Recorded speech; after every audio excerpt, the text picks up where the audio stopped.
That's what I'm telling you, that they have an even agenda. In 1999,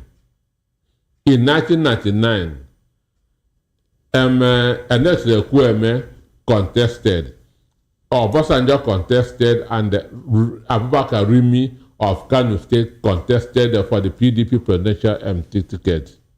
Understand? Okay. Then Obasanjo won. It does not mean that it was zoned to the south. We should understand this. Okay. If it was zoned to the south, Abubakar Remi would not have contested. Understand? All right. In 2003, Abubakar Remi also contested. So it does not mean that it was zoned to the south. Okay. So in all the other elections, it has been contested by people from different political parties and from different ethnic groups. So PDP has never zoned. It was in 2023 that they say, let us zone to the south because they did not just finish 8 years. Before Nyesom Wike bribed the zoning committee headed by what's his name? By Samuel Autumn, the then governor of Benue State. Yes. Let them throw it open. Okay. And they threw it open. Atiku now said, since it is now open, let me go and buy ticket. Understand? So PDP had never zoned, and zoning is not in our constitution.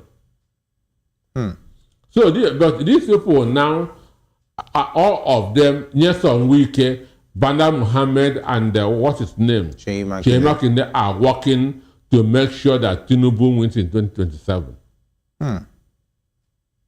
Okay, taking a look at the PDP, what leverage do they even have? Because we've seen that P2P made the move from PDP to Labour Party so as to have an opportunity of contesting.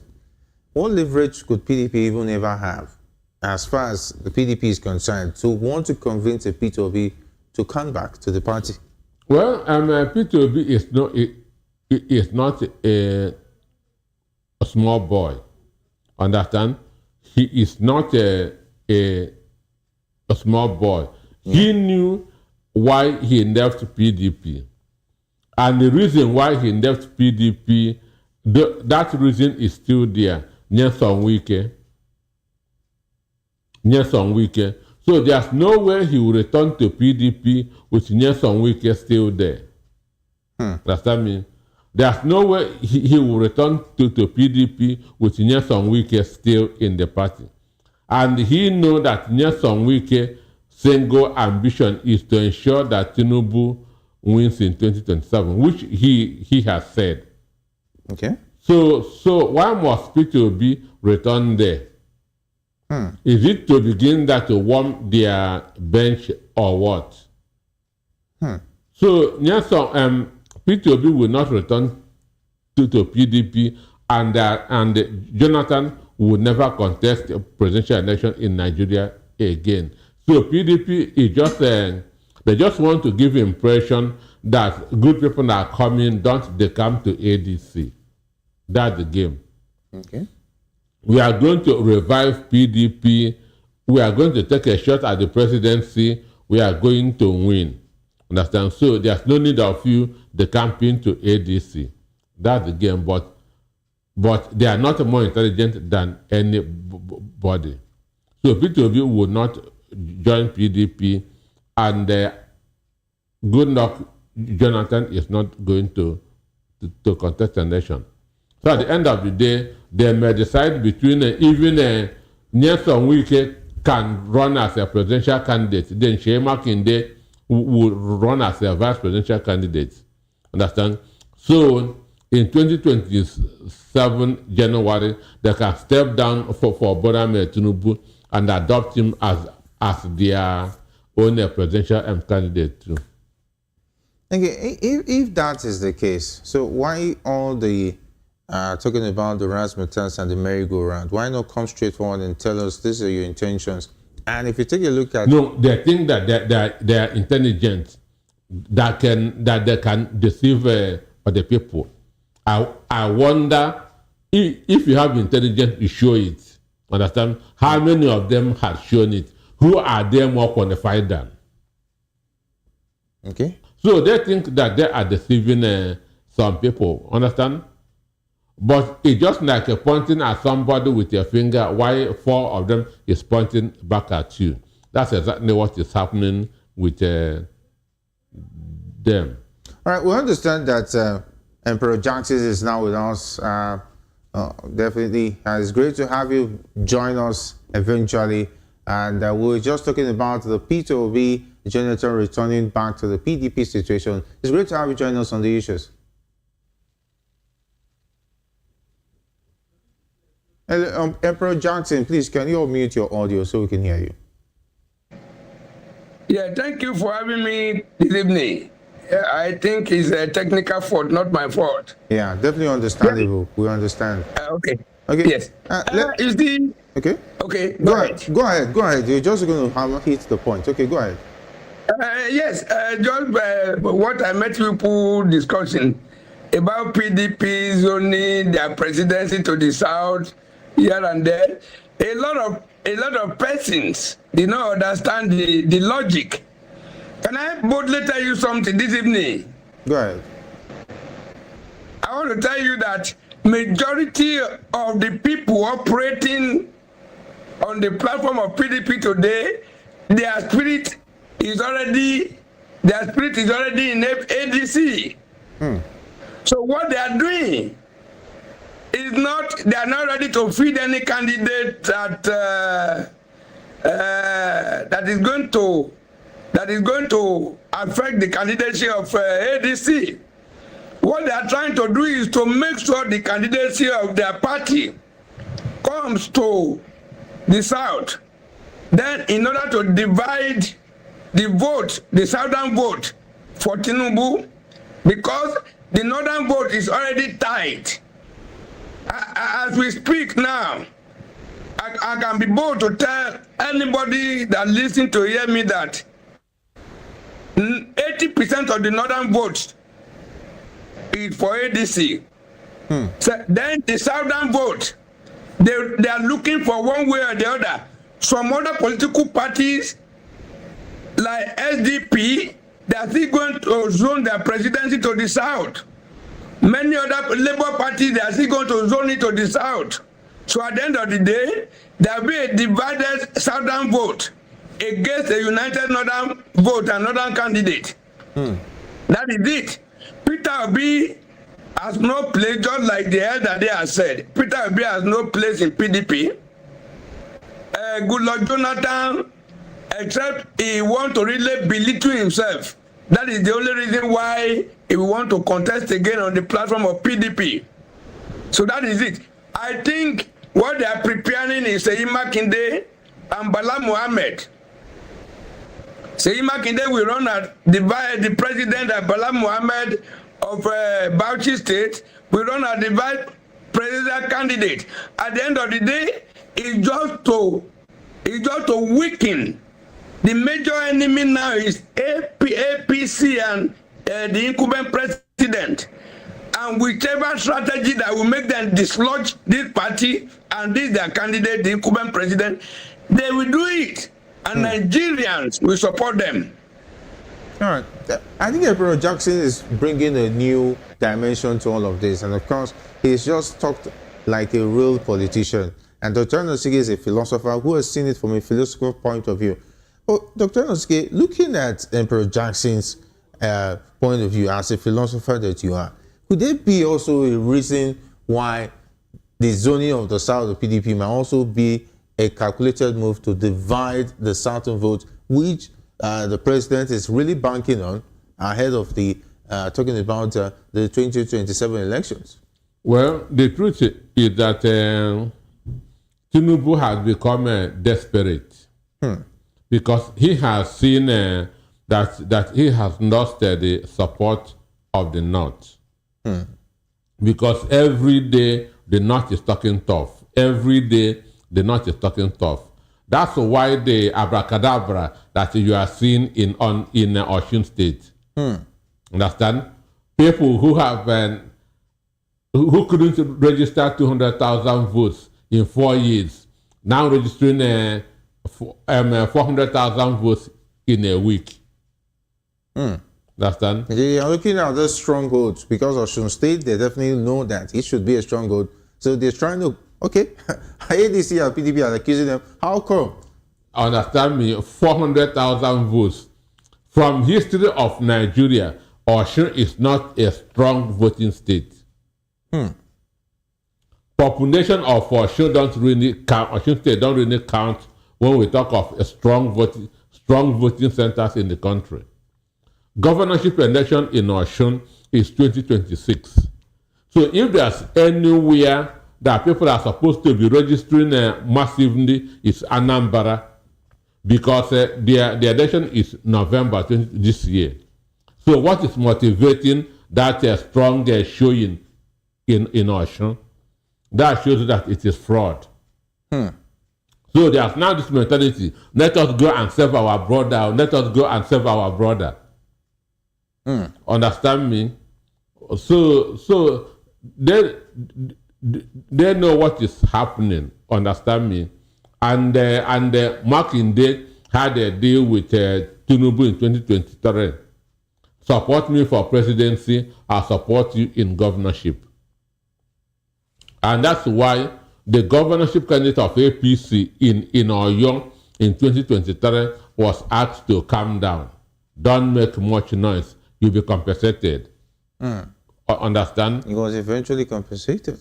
So that is the game. So they are now trying to kind of see if they can try to kind of match the northern votes in 2027. Wow. Which is practically not possible. Imagine Osun State registering more than Lagos, registering more than Kanu. In an election year. Non-election year. Okay? So they know what is they know what is happening. So I say they can feel the Makinde and Nyesom Wike. Anybody can just pick and become a vice presidential candidate. Then we become a presidential candidate. Understand?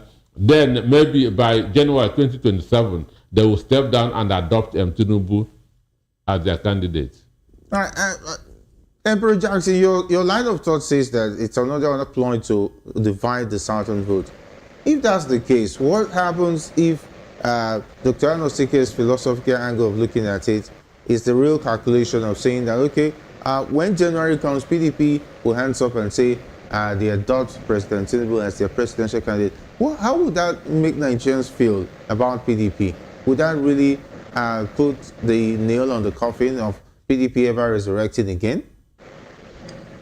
You see, PDP, I don't think PDP is planning anything about resurrection already. I don't think they are thinking. It's only we that are sympathizing with them. I can tell you few figures in PDP today that are still with PDP. That is it. You heard what the former secretary to the government of the federation said some time ago, that all of them should play wicked type of politics. Remain in your party, but when the time comes, you know where you are going. I am making bold to tell you today that there is no single governor of PDP that will work for PDP 2027. That is it. You even heard my governor, I'm from Osun State, you even heard my governor, a PDP governor that said, yeah, he was going to deliver his vote for Tinubu 2027. Seyi Makinde is going to do the same thing. But all these, their antics, I think is an old-fashioned. We are the thinkers, the thinkers, the strategists, the tacticians in ADC, where they are planning. They've already seen all these their antics, and they have added it to the meal. So it won't be it is going to boomerang on them. At the end of the day, you discover that when the time comes, you discover that PDP may not even have anybody again. So, whosoever that they are using as a decoy, as a presidential decoy candidate, definitely will be empty. So by the time such a person is stepping down for Tinubu, people will just be laughing at them. People will just be mocking at them. Because when the house is empty, and you are now saying, oh, you don't want to be here again. That is it. So no serious-minded Nigeria that is taking PDP to be serious today. PDP, they have commodified their strategies, their platform, it has been commodified. That anybody, any highest bidder can just buy it. So it doesn't mean anything. If Atiku has left PDP, people like Bukola Saraki will leave PDP, Peter Obi will not come back to PDP. Tell me, PDP is empty already. All right, PDP is empty already. That's a big one as far as that one is concerned. But that takes us to talking about the activist himself, Dele Farotimi, has urged Nigerians to stop expecting a messiah to save the country from its economic, political, and security challenges. Instead, he said individuals should take responsibility for their own salvation. Farotimi made the statement in response to a query about whether former presidential candidate Peter Obi is the messiah Nigerians are waiting for. He said, and I quote, "I expect no messiah to save Nigeria," Farotimi said. "Anyone expecting a messiah should have their brains examined. Your messiah resides in your mirror. Nobody is coming to save us. It is up to us to save ourselves." Close quote.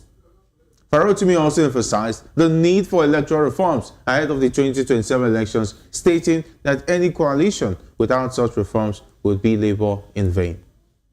Let me take you to Dr. Aniski. I know how you perceive people who call themselves activists.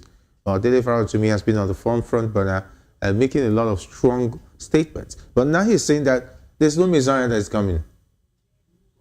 Well, for me, I understand what he is saying. Okay.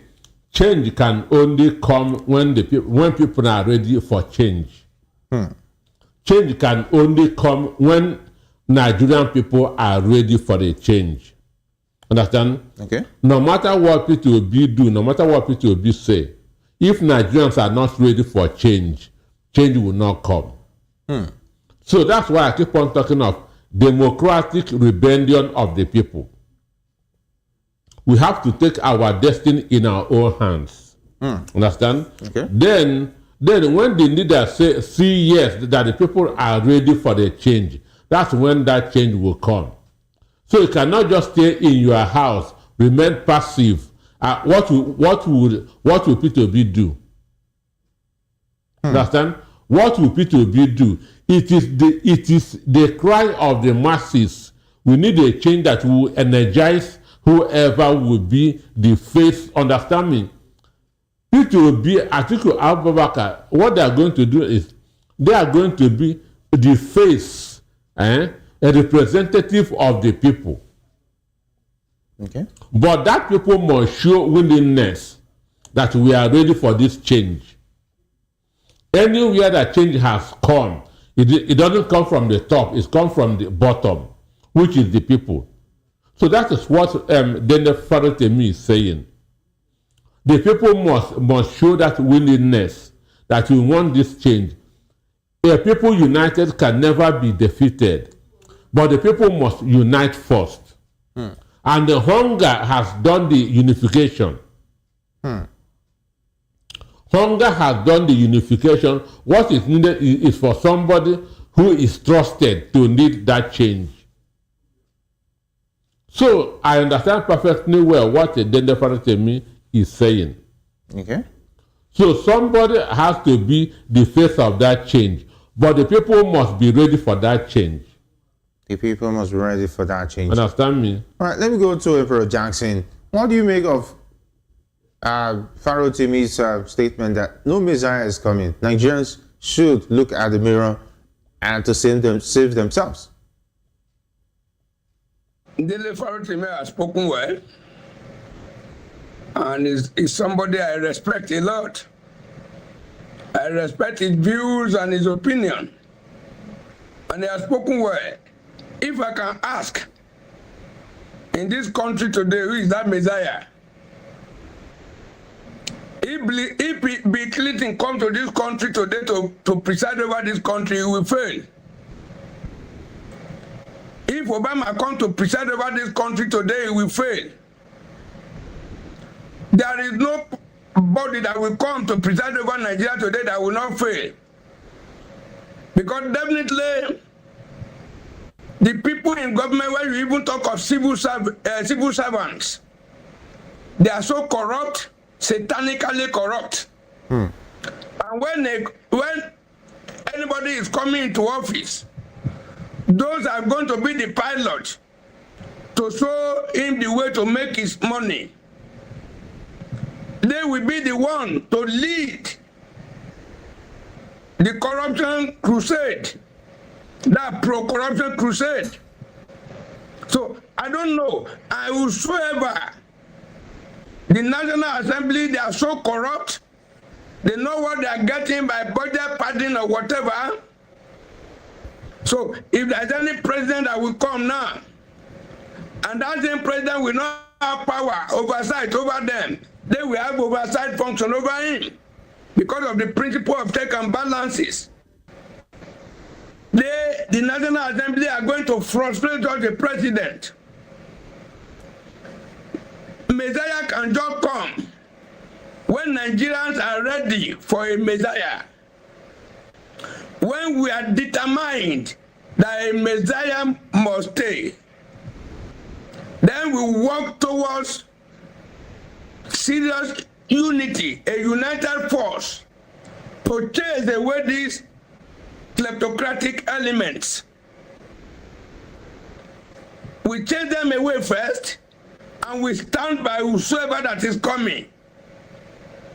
Without that, no Messiah.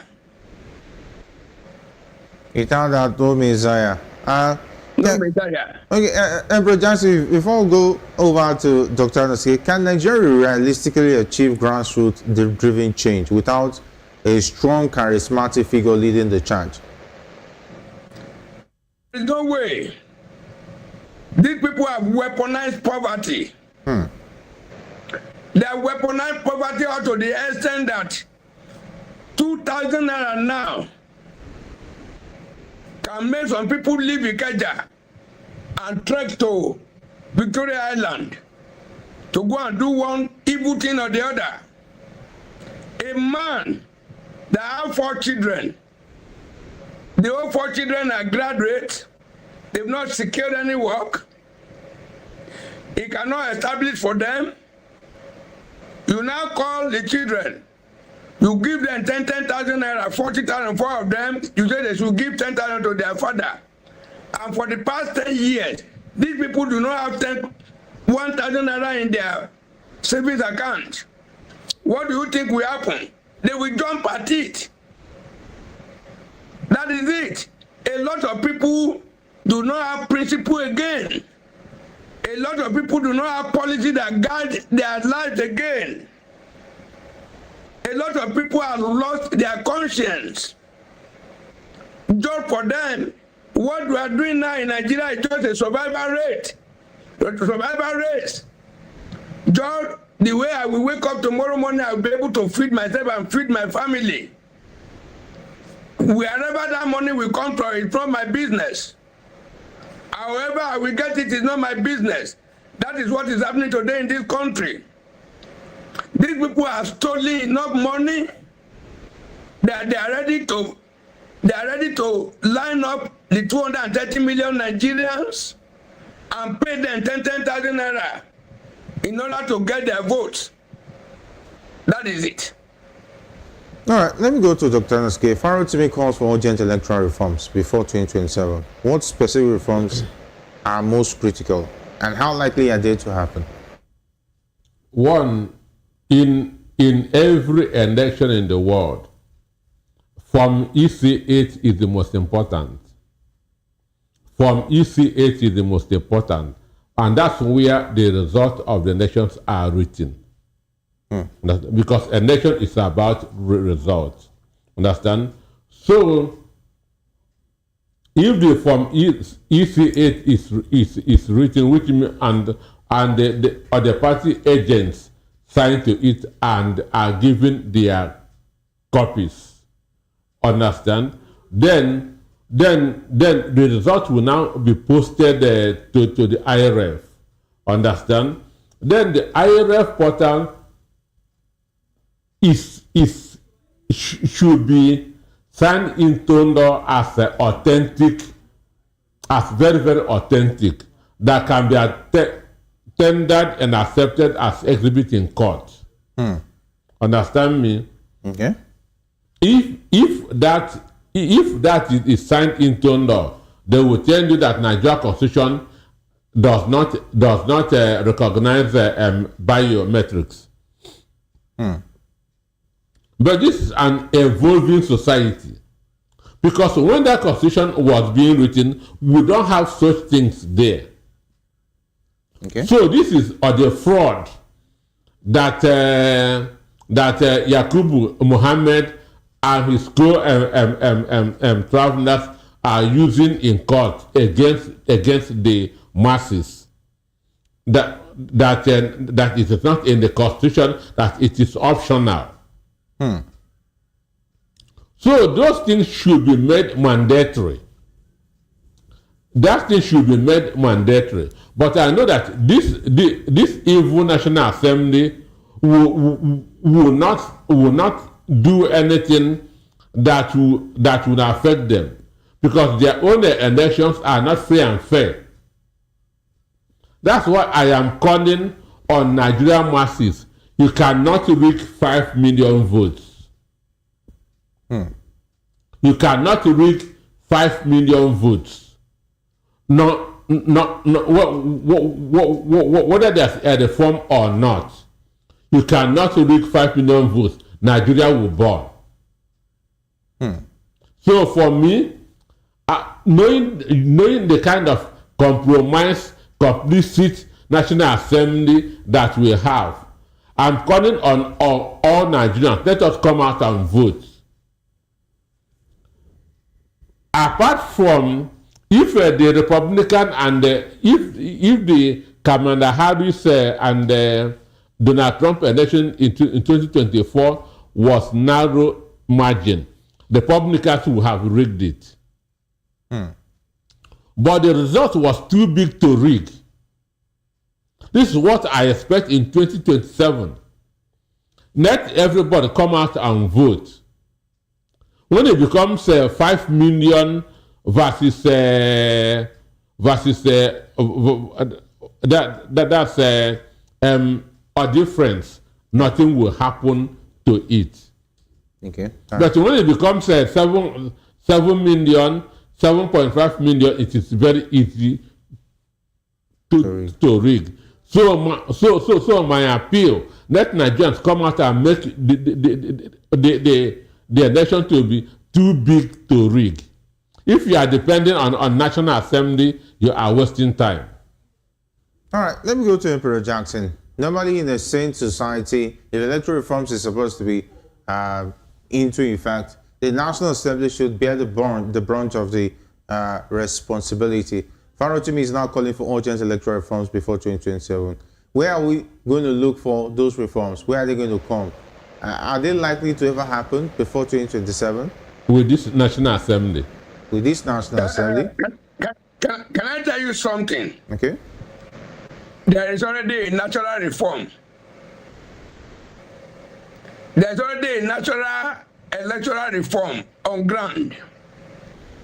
If the constitutional reform that people are yearning for, if they like for peace to reign, let them quickly reform.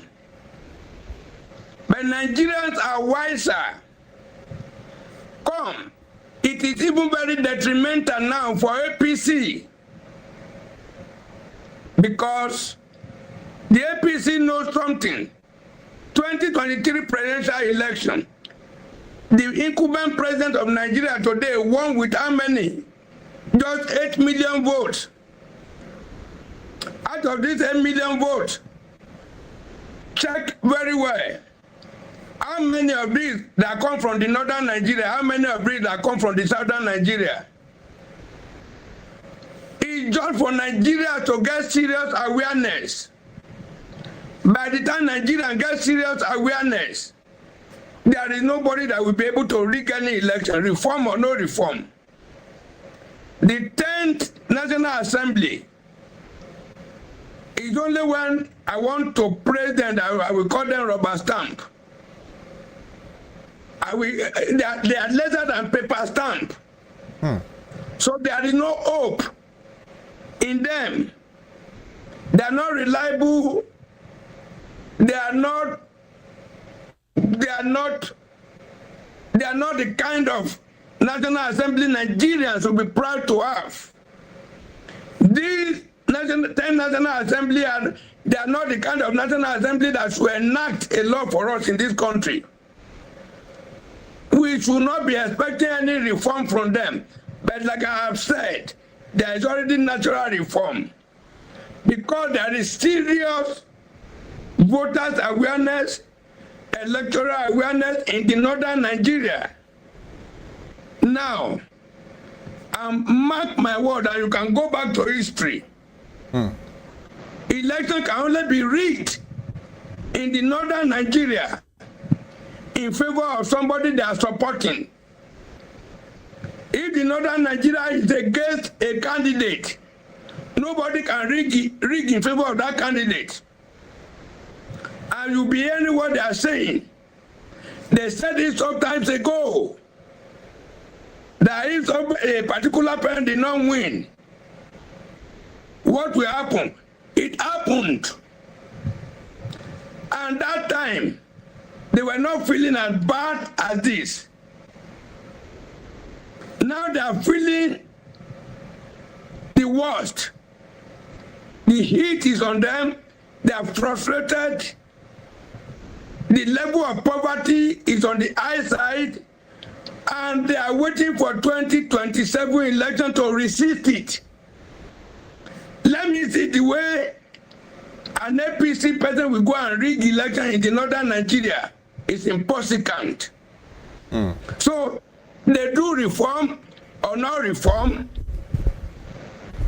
There will be natural reform in the northern Nigeria 2027. As we speak today, are the Yorubas happy? Look at what is happening in Osun State. Look at what has happened in River State. Because my governor did not dance to their tune. That is the reason the local government fund has been seized since February. And at the end of the day, you are expecting the people, the traditional rulers, the opinion leader from that state has intervened. Mr. President and his Attorney General turn a deaf ear to it. That is why the governor has to go to court, Supreme Court. The governor knew that he cannot get justice at the Supreme Court, but let him just go to Supreme Court.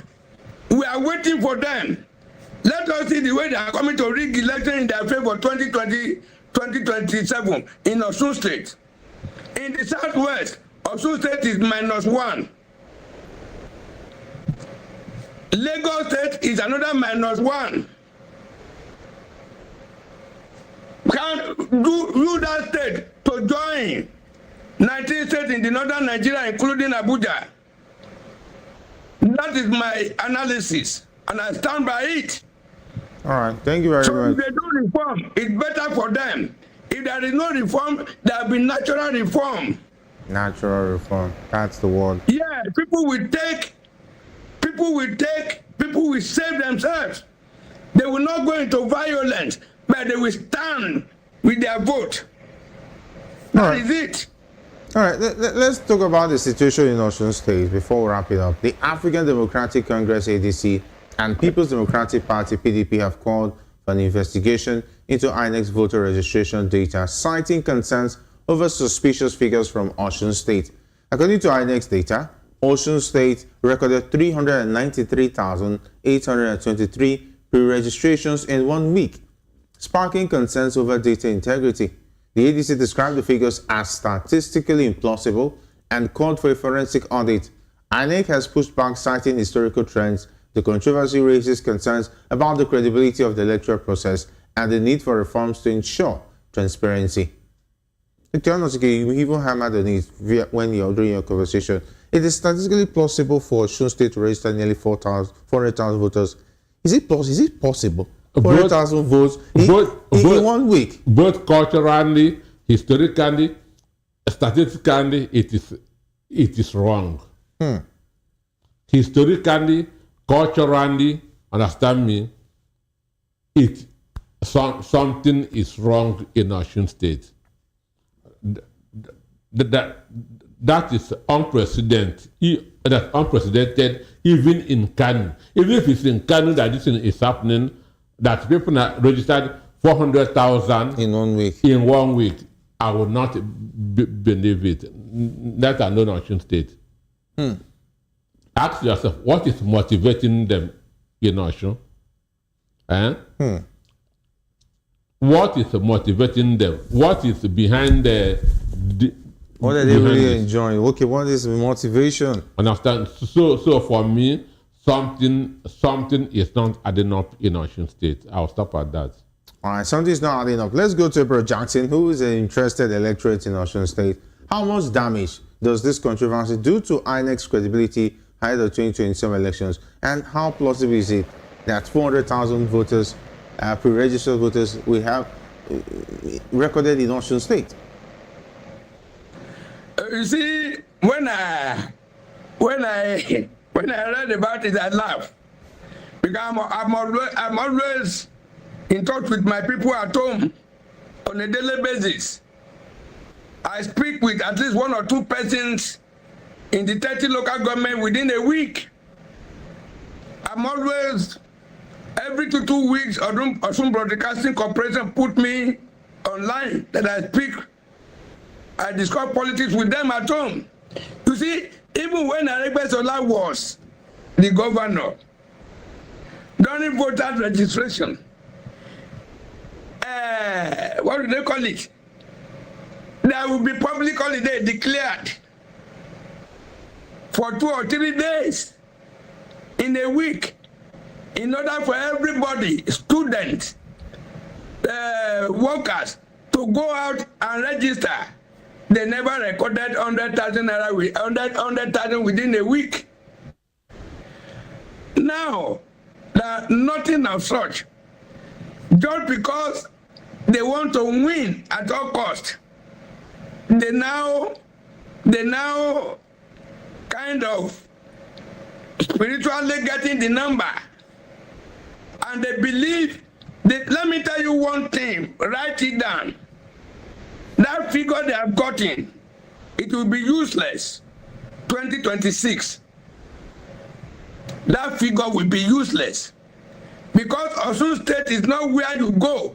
Follow it from the beginning. There is no federal might that has suppressed the will of people in Osun election before. Despite this, the way PDP were very strong, they never defeated the opposition in Osun State before. So all these things they are trying, they are just trying all sorts of things. It won't work.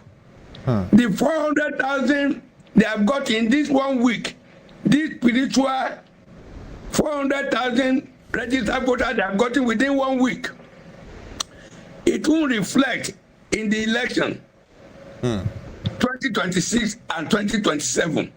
It will be useless. There's no place they're going to use it, because the governor there is trying, and people have determined that no way for Tinubu, no way for APC in Osun State. Let them go and manufacture 1 billion votes. It will be useless in Osun 2026 and 2027. All right. I want to thank you very much, Emperor Jackson. We are pressed for time. We'll have to anchor the program here. Thanks for being the part of the show. Thank you. It's my pleasure. Thank you for having me today. All right. I look forward to you next time. All right. Have a great weekend. All right, Dr. Anosike. It's also Yeah, a pleasure thank you having for you. having me too. All right. Have a great weekend. Okay. That's it for today on the issues. As Nigeria moves closer to 2027, the real questions remain. Will political parties deliver real leadership or just power games? Can citizens push for reforms before it's too late? The clock is ticking, and the future, as always, depends on what we do now. I am Jerry Apeliohai. This has been the Issues on Voice of the People television, where the future faces forward. Have a great one.